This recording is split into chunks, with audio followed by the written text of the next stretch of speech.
The 10,000 our rule, 10,000 घंटों का rule, जो कि प्रपोज करा गया था बाय मिस्टर ग्लैडवेल। सबसे पहले तो ये समझते हैं कि 10,000 घंटे के रूल का मतलब क्या होता है। इसका सिंपल मतलब ये होता है कि जो भी काम आप कर रहे हैं उस काम में परफेक्शन हासिल करने के लिए, उस काम में एक वर्ल्ड बीटर बनने के लिए, उस काम में बाकी लोगों से बहुत ज्यादा आगे निकलने के लिए आपको उस काम में 10,000 घंटे डेडिकेटेडली देने बहुत ज्यादा जरूरी है। फॉर एग्जाम्पल, अगर मैं पब्लिक स्पीकिंग की बात करूं कि मेरे को पब्लिक स्पीकिंग करना या कम्युनिकेशन स्किल्स करना या वीडियोस बनाना बहुत ज्यादा पसंद है, तीनों अगर आप चीजें देखेंगे तो एक ही निश में आती हैं, तो अगर मेरे को इस पे 10,000 घंटे बिताने हैं, वो मैं कैसे बिता सकता हूं?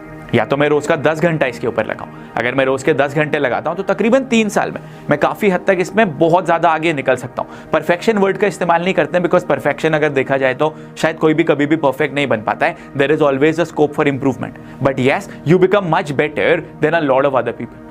अगर आप देखें कि आपके अंदर और कौन सा ऐसा टैलेंट है, maybe you are really good at singing, तो जब आप सिंगिंग रेगुलरली करते रहते हैं तो शायद 3 साल में या 5 साल में या 6 साल में आप एक बहुत अच्छे सुंदर स्पीकर बन जाते हैं, लोग आपको सुनना पसंद करते हैं। अगर आप किसी यूट्यूबर को भी देखते हैं प्रोमिनेंट, तो उस यूट्यूबर ने भी बहुत सारे घंटे लगाए हुए होते हैं अपने काम के ऊपर, तभी एक यूट्यूबर बहुत सारे सालों के बाद लोगों के सामने निकलकर सामने आता है। आज आप जितने भी लोगों को देखते हैं जो कि रिच हैं, सक्सेसफुल हैं, एफ्लुएंट जिंदगी जी रहे हैं, उन लोगों ने 10-10 हज़ार घंटे अपने अपने काम को दिए हैं और उसके बाद जाके वो बाकी लोगों से बहुत ज्यादा अच्छे बने। And that is the rule that all of us need to follow. आप समझने वाली बात यह है कि आखिरकार हमें पता होने के बावजूद भी हमें 10,000 घंटे वाले रूल को फॉलो क्यों नहीं कर पाते हैं। I will tell you why. क्या होता है ना, आप कोई भी एक नए काम की शुरुआत करते हैं, आपको शुरू में तो बहुत अच्छे रिजल्ट्स मिलते हैं।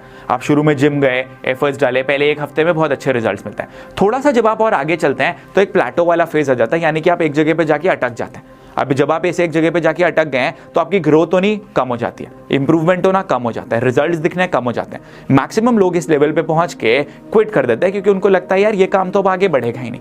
And then what happens is we again go back to ground zero. हम कोई नई चीज की शुरुआत करते हैं और दोबारा से हम जीरो से आगे बढ़ते हैं। That is what happens with maximum people. अगर आप उसके बाद देखो तो क्या होता है, ये तो फर्स्ट लेवल हो गया प्लेटो का। काफी लोग होते हैं जो कि यहाँ पे भी ड्रिवन होते हैं, वो बोलते हैं नहीं यार हम करेंगे, आगे बढ़ेंगे, वो कुछ और आगे बढ़ते हैं, they push through, but again after reaching one more level there is again a plateau phase that comes. Plateau का मतलब आप समझते हैं, एक प्लेन। अगर आप एक पहाड़ की बात करते हैं, अगर आप एक चट्टान की बात करते हैं जो ऊपर से बिल्कुल प्लेन होता है, सपाट होता है, उसको बोला जाता है प्लेटो। तो एक दोबारा से प्लेटो फेज आ जाता है और उस प्लेटो फेज के आने की वजह से हम दोबारा से अटक जाते हैं and again we don't push through. और ऐसा मैंने बहुत सारे लोगों को करते हुए देखा है। एक काम की शुरुआत करी, 3 महीने बाद कुछ प्रॉब्लम्स आई, छोड़ दिया। कुछ लोगों ने परसिस्ट करा, 6 महीने बाद प्रॉब्लम्स आई, छोड़ दिया। कुछ लोगों ने 1 साल के बाद छोड़ दिया और उसके बाद फिर वो कोई नई चीज शुरू करते हैं। So rather than concentrating on one thing और just changing and tweaking the way how that particular thing can be done, वो किसी और चीज के ऊपर स्विच कर जाते हैं और पिछले 5 साल से 6 साल से नई चीजों के ऊपर स्विच कर रहे हैं। इसी वजह से आगे नहीं बढ़ पा रहे, इसी वजह से ग्रोथ होनी कम हो जाती। And probably that is what happens with maximum people across the world. शायद ये आपके साथ भी हुआ होगा। आपने किसी एक चीज के ऊपर काम करा होगा, फोकस करा होगा, आगे बढ़ने की जगह पे आप एक प्लेटो फेस पे अटक गए होंगे और फिर आपने क्विट कर दिया होगा। Believe me, that just does not happen with you, that happens with almost everybody, whether वो लाइफ में हो या बिजनेस में हो।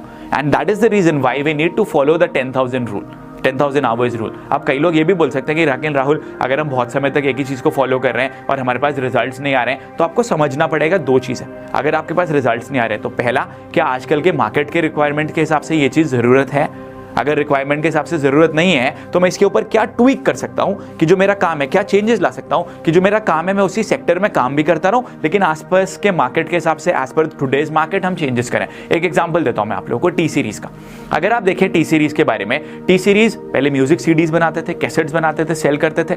जैसे ही टी सीरीज को समझ में आया कि सारी चीजें डिजिटल होने वाली हैं, उन्होंने अपना इंटरनेट के ऊपर जो कॉन्सेंट्रेशन था, जो अटेंशन था, जो काम था, वो बढ़ा दिया। And that is the reason why T series is the biggest YouTube channel in the entire world. सिर्फ भारतवर्ष में नहीं बल्कि पूरे वर्ल्ड में वो सबसे बड़ा यूट्यूब चैनल बना। अगर आप दूसरे ब्रांड्स की बात करें, अगर आपने स्टोरी सुनी होगी ब्लॉकबस्टर की और नेटफ्लिक्स की, दोनों मूवीज ही तो देते थे ना। मूवीज हो गए, सीरियल्स हो गए, सिटकॉम्स हो गए, ड्रामाज हो गए, वही तो हमको प्रोवाइड कराते थे ना। एक टाइम ऐसा था जब ब्लॉकबस्टर बहुत ऊपर था क्योंकि ब्लॉकबस्टर के फिजिकल स्टोर्स थे और ब्लॉकबस्टर ने एक समय पे नेटफ्लिक्स वालों ने ब्लॉकबस्टर को ऑफर करा था टू बाय नेटफ्लिक्स। उन्होंने उस चीज के ऊपर ध्यान भी नहीं दिया। और अगर अभी आप देखेंगे तो ब्लॉकबस्टर के फिजिकल स्टोर्स खत्म हो गए हैं, Netflix is booming in the market. जो प्रोडक्ट है वो तो सेम रहा ना, लेकिन लोगों के पास पहुंचने का तरीका चेंज कर दिया। अगर आप हमारी ही बात करें, हम लोगों ने क्या करा है, इमेजिन करो, हम लोग काम तो सेम ही कर रहे थे ना, empowering people, bringing about a change in people's life, training them, guiding them, mentoring them, लेकिन रीच ज्यादा नहीं आ पा रही थी क्योंकि वो पूर्णतः फिजिकल था। जैसे हम अपने काम को ऑनलाइन लेके गए, हमारा काम करने का तरीका बदला, काम सेम रहा, और वही चीज आपको भी करनी है। अगर आपको भी ये 10,000 घंटे वाला रूल फॉलो करने में प्रॉब्लम आ रही है, या आज से पहले पता भी नहीं था, पता भी सोच रहे हो कैसे करना है, तो ये सोचो कि कैसे ट्वीक करके, क्या चेंजेस लेकर आके आप लोगों के सामने जा सकते हैं। फिगर आउट करो, एक प्लान बनाओ अपना लॉन्ग टर्म प्लान कि अभी मैं इतना काम करता हूँ, अभी मैं इतने वीडियोस बनाता हूँ, मेरे को इतने ज़्यादा वीडियोस बनाने पड़ेंगे, इतना रेगुलरली करना पड़ेगा। अगर आप कोचिंग करते हैं, मेरे को इतने लोगों तक कोचिंग देनी पड़ेगी सो दैट मैं 10,000 आवर्स का रूल फॉलो कर सकूँ। शायद आप अगर आज के टाइम पे आप टेक्नोलॉजी की वजह से देखो, आपके 10,000 घंटे शायद और कम घंटे में भी पूरे हो जाएंगे, क्योंकि जब आप अपना वीडियोस बनाते हो, अपनी ट्रेनिंग्स देते हैं, वो काम करते हैं, तो वो ऑटोमेटिकली मल्टीपल लोग देखते हैं। तो आपका एफर्ट तो कम लगा, लेकिन उसकी रीच बढ़ जाती है। इसका मतलब यह कि आपको पूरे 10,000 घंटों तक वेट भी नहीं करना पड़ेगा, उससे पहले ही आपके पास वो रिजल्ट्स आने स्टार्ट हो जाएंगे।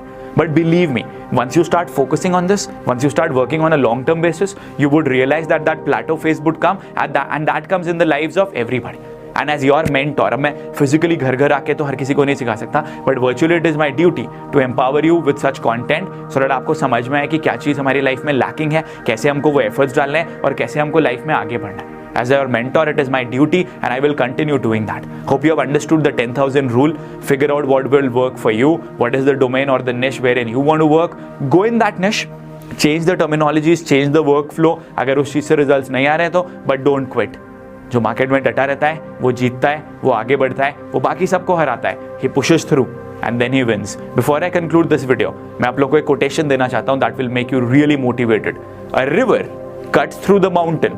Not because of its speed, but because of its perseverance.